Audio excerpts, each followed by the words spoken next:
नमस्कार भक्तों। आज हम जानेंगे विष्णु लक्ष्मी जी की पूजा अक्षय तृतीया के शुभ मुहूर्त में हम कैसे कर सकते हैं। क्योंकि अक्षय तृतीया एक ऐसा दिन होता है वर्ष में जो हमें सभी पापों को नष्ट करके पुण्य की ओर अग्रसित करता है।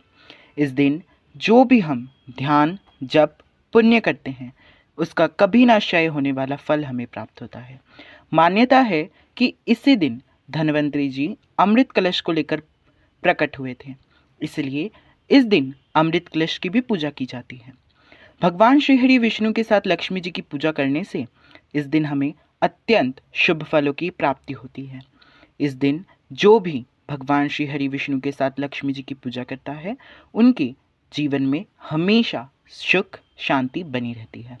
तो चलिए आज इस पूजा को हम विस्तार से जानते हैं कि अक्षय तृतीया की पूजा विष्णु लक्ष्मी जी के साथ कैसे करें। सबसे पहले आपको सुबह सुबह उठ जाना है, क्योंकि इस वर्ष अक्षय तृतीया 19 अप्रैल 2026 को 10:49 से शुरू हो रहा है। तो इस पूजा को आप दोपहर को भी कर सकते हैं या शाम को भी कर सकते हैं।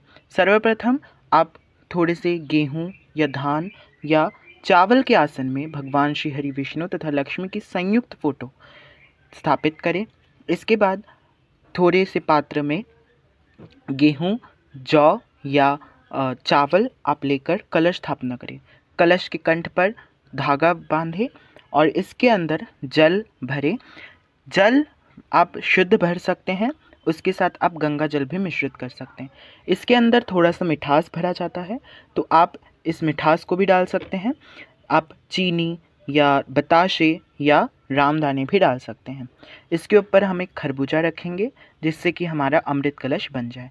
क्योंकि अक्षय तृतीया में श्रीफल का यूज़ नहीं होता, तो इसलिए हमने कलश के ऊपर कुम्हड़ा रखा है जिसको हम खरबूजा बोलते हैं। इसके बाद हम श्री गणेश जी की पूजा करेंगे। पहले उनको स्थापित करेंगे चावल या गेहूं का आसन डालकर, और इसके बाद हम इनको जनेऊ पहनाएंगे।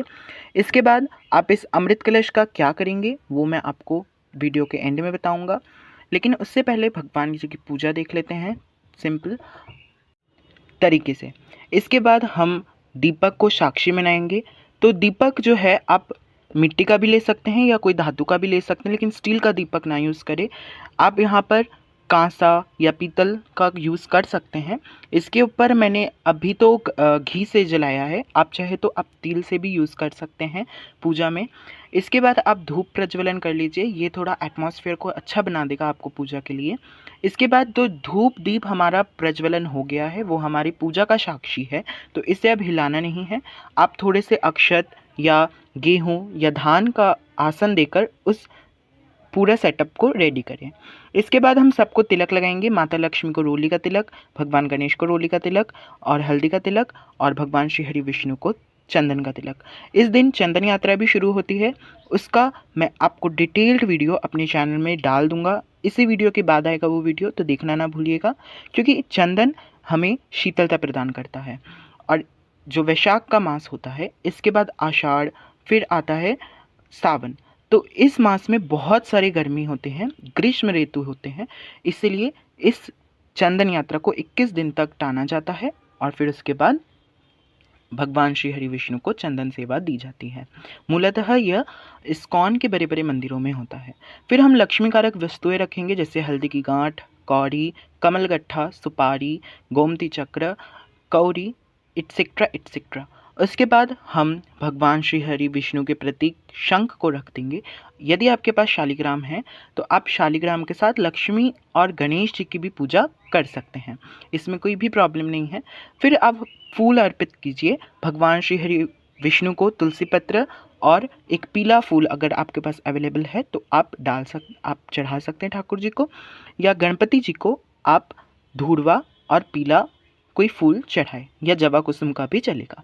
इसके बाद आप लक्ष्मी और श्री हरि विष्णु जी के फोटो में माला चढ़ा सकते हैं या उनको फूल अर्पण कर सकते हैं। इसके बाद आप सभी को फूल अर्पण करने के बाद आपका पूजा जो है यहाँ तक कंप्लीट आधा हो चुका है। इसके बाद हम थोड़ा इत्र अर्पण करेंगे। इसके बाद हम थोड़ा सा चना दाल भी अर्पण करेंगे, क्योंकि चना दाल को हम स्वर्ण का प्रतीक मानते हैं। और स्वर्ण इस अक्षय तृतीया में अगर आप नहीं खरीद सकते तो आप नमक, चना दाल या कोई भी लक्ष्मी वस्तुएं आप ला सकते हैं। इससे घर में सुख समृद्धि बनी रहती है। इसके बाद हम दान के लिए जो भी सामान लाएंगे वो भी हमें अर्पण करना है और फिर इसे हम दान के लिए दे सकते हैं, क्योंकि जो भी दान किया जाता है उसमें भगवान का आशीर्वाद हमेशा रहना चाहिए। इसके बाद हम थोड़ा भोग प्रसाद चढ़ाएंगे। मैंने यहाँ पर बताशा चढ़ाया है, थोड़ा फल में केला चढ़ाया है। आप विभिन्न प्रकार के मिष्ठान और फल आदि से पूजा कर सकते हैं। इसके बाद हमारा यहाँ तक ये पूजा पूरा कंप्लीट हो चुका है।